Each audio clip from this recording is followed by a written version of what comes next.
Welcome to let's learn with Pooja. इस video में हम स्टार्ट करेंगे इन सीटू कंजर्वेशन। तो चलिए शुरू करते हैं। इससे प्रीवियस वीडियोस में हमने 30% एनसीईआरटी में जो लिखा हुआ है यहाँ तक हमने कवर कर लिया है। तो अब इस वीडियो में हम स्टार्ट करेंगे इन इंडिया इकोलॉजिकली यूनिक से। तो चलिए शुरू करते हैं। In India Ecologically unique and biodiversity rich regions are legally protected as biosphere reserve, national parks and sanctuaries। तो सेंचुरीज को आप वाइल्ड लाइफ सेंचुरीज कह सकते हो। तो देखिए, भारत में जो इकोलॉजिकली रूप से यूनिक एरियाज़ हैं, जहाँ पर बायोडाइवर्सिटी रिच रीजन्स हैं, उनको सरकार के द्वारा क्या किया गया है, प्रोटेक्ट किया गया है। और उनको उन एरियाज़ को 3 नाम दिए गए हैं, जैसे biosphere reserve, national park and sanctuaries. Is that clear? तो देखिए, अब हमें यहाँ पर समझना है कि बायोस्फीयर रिजर्व क्या होते हैं सबसे पहले। ठीक है, तो चलिए शुरू करते हैं।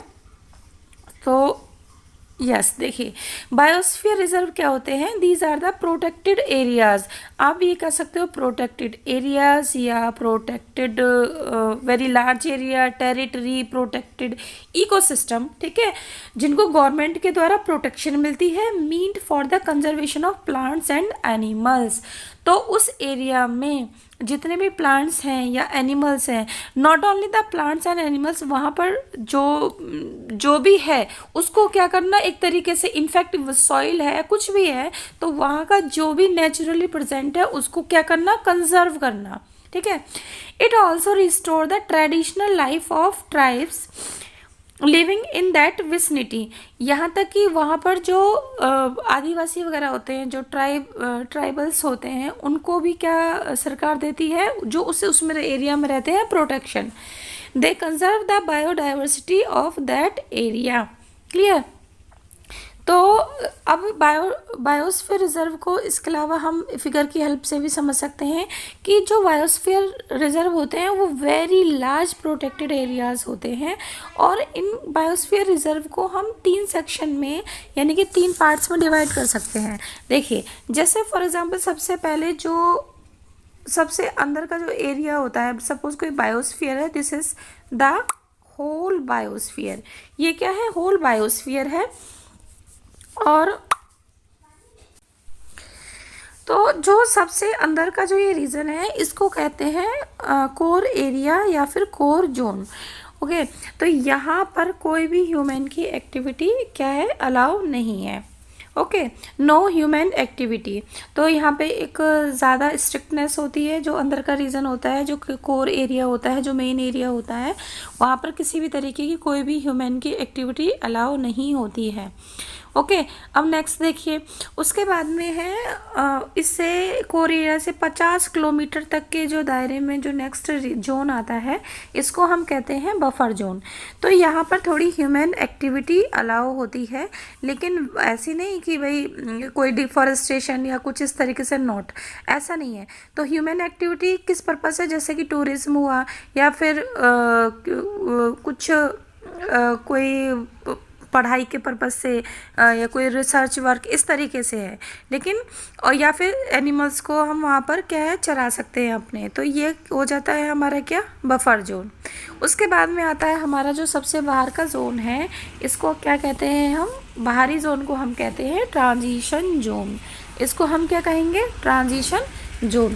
तो देखिए, ट्रांजिशन जोन में क्या होता है, यहाँ पर ह्यूमन की एक्टिविटी अलाउ होती है, यहाँ पर ह्यूमन का सेटलमेंट अलाउ है, और इसके साथ साथ यहाँ पर क्रॉप का कल्टीवेशन, जैसे कि फसलें वगैरह उगाना, वहाँ पर मानव का वहाँ पर रहना, तो वो चीज़ें वहाँ पर अलाउ होती हैं। तो सबसे बाहर की तरफ ह्यूमन बीइंग रह सकते हैं, वो एक्टिविटी कर सकते हैं, फसलें उगा सकते हैं।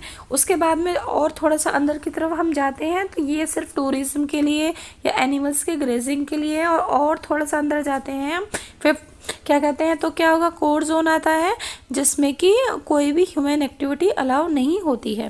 तो जो बायोडाइवर्सिटी, जो बायोस्फीयर रिजर्व होते हैं, they are at very big area, they are at very large area. Okay, और इसके अंदर कई सारे नेशनल पार्क हो सकते हैं। ओके, तो होपफुली जो बायोस्फीयर रिजर्व है वो आपको अच्छे से अब समझ में आ गया होगा। अब आता है हमारा क्या, नेशनल पार्क। तो नेशनल पार्क क्या होते हैं, देखिए जो नेशनल पार्क होते हैं, national park is a reserved area of land owned by the government which is protected from industrialisation, human exploitation and pollution. तो जो नेशनल पार्क होते हैं वहाँ पर क्या कहते हैं, नॉर्मली वो कैसे होते हैं, प्रोटेक्टेड एरियाज होते हैं। कैसे होते हैं, प्रोटेक्टेड एरियाज होते हैं। या हम कह सकते हैं कि national parks are the large protected areas by the government. क्या हम कह सकते हैं, national parks are the large areas protected by the government for conservation and protection of wild life. Wild life के कंजर्वेशन के लिए, उसके प्रोटेक्शन के लिए और उनके इवोल्यूशन के लिए, उनको इवॉल्व होने का मौका मिले। ठीक है, तो वहाँ पर किसी तरीके की कोई ह्यूमन एक्टिविटी अलाउ नहीं होती है। No human activity is allowed in the national park. वहाँ पर केवल टूर के पर्पज़ से, रिक्रिएशन, अम्यूज़मेंट या फिर जो भी है फ़न के पर्पज़ से हम वहाँ पर जा सकते हैं, नेशनल पार्क में घूम सकते हैं, लेकिन वहाँ पर इसके अलावा और कोई ह्यूमन एक्टिविटी अलाउ नहीं है रिक्रिएशन के अलावा। तो नेशनल पार्क हमारा हो गया है।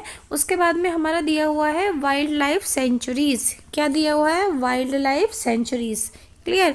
तो अगर हम ये सेंचुरीज़ की बात करें तो सेंचुरीज़ क्या होती हैं, सेंचुरीज़ होती हैं दी वाइल्ड लाइफ सेंचुरीज़ आप कह सकते हो कि एक तरीके से नेचुरल हैबिटेट होते हैं that are run protected by government और प्राइवेट ऑर्गेनाइजेशंस।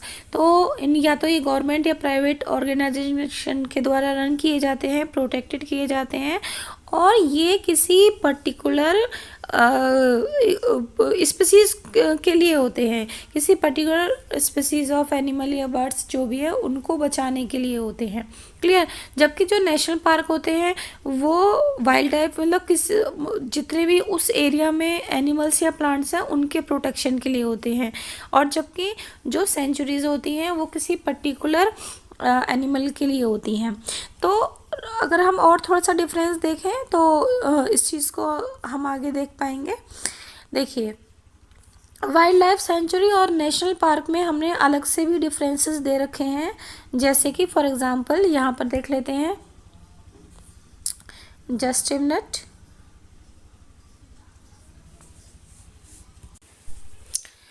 जैसे वाइल्ड लाइफ सेंचुरी और नेशनल पार्क का यहाँ पे डिफरेंस दिया हुआ है हमें, तो देखते हैं। इन वाइल्ड लाइफ सेंचुरी क्या है, ह्यूमन एक्टिविटीज़ आर अलाउड।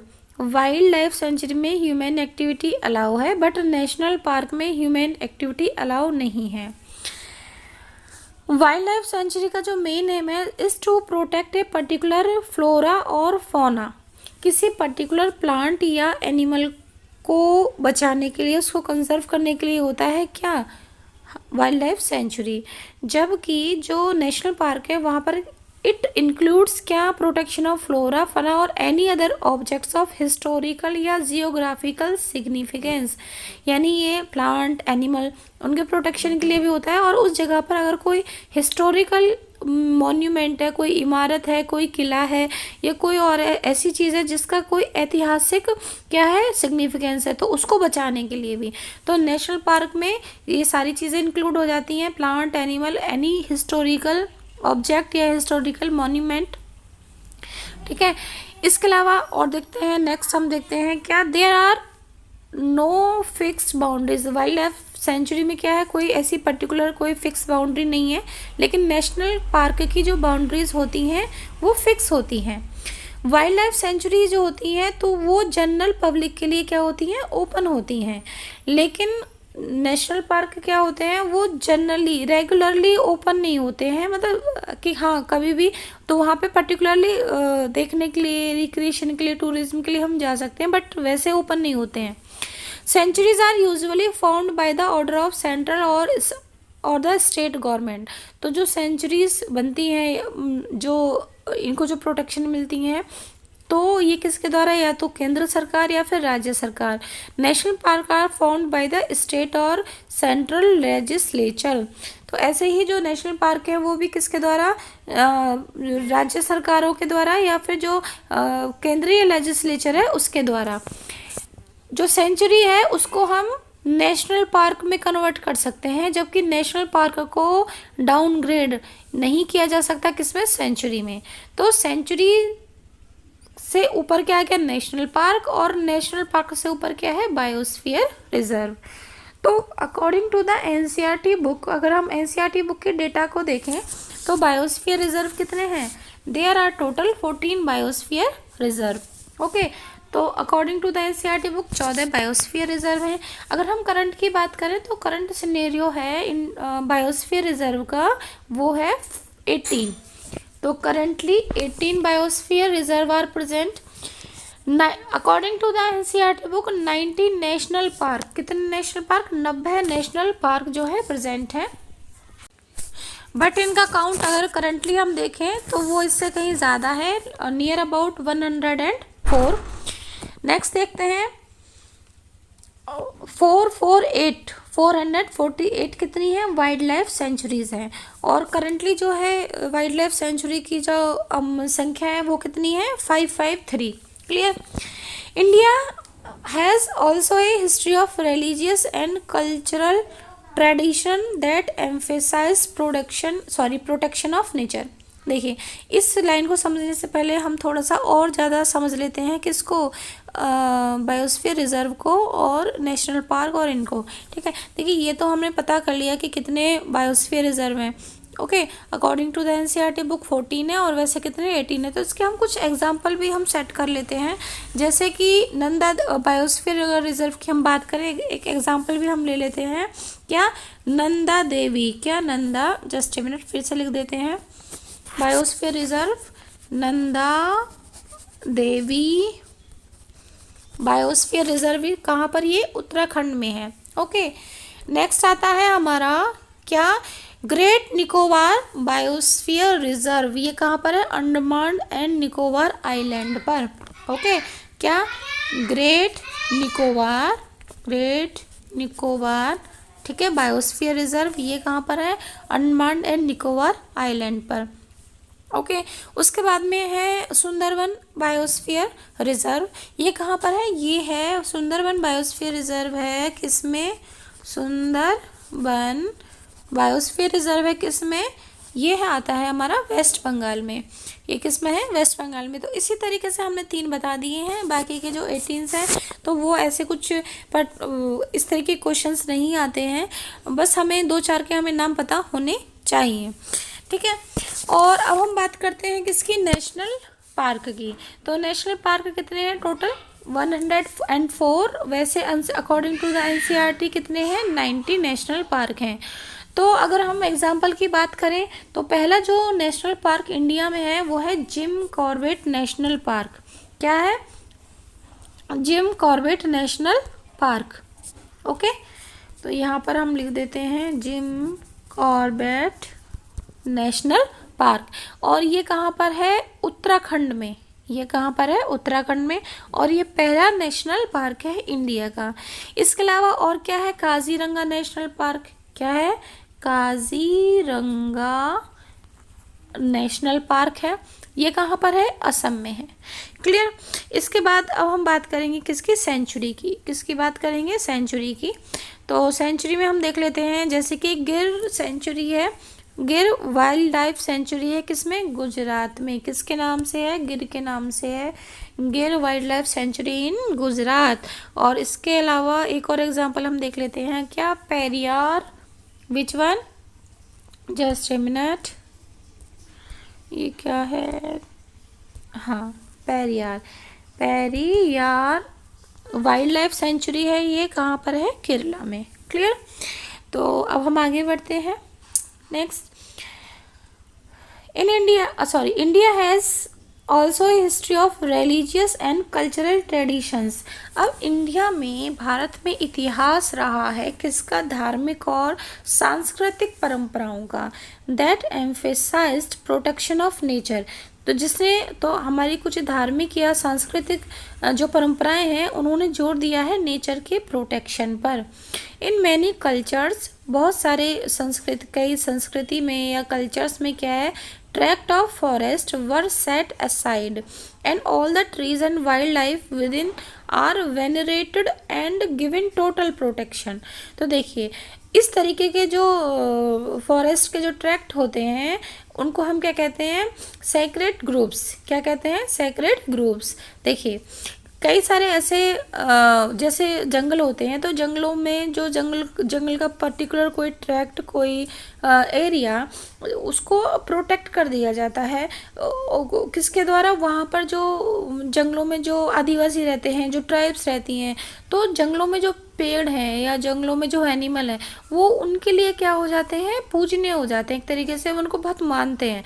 तो जाहिर सी बात है जब जो वहाँ पर रहने वाले जो लोग हैं, ठीक है, वो पर्टिकुलर एरिया के प्लांट की क्या कर रहे हैं, उनको पूजा कर रहे हैं, उनको मान रहे हैं, तो वो उनका क्या करेंगे, कंजर्वेशन करेंगे।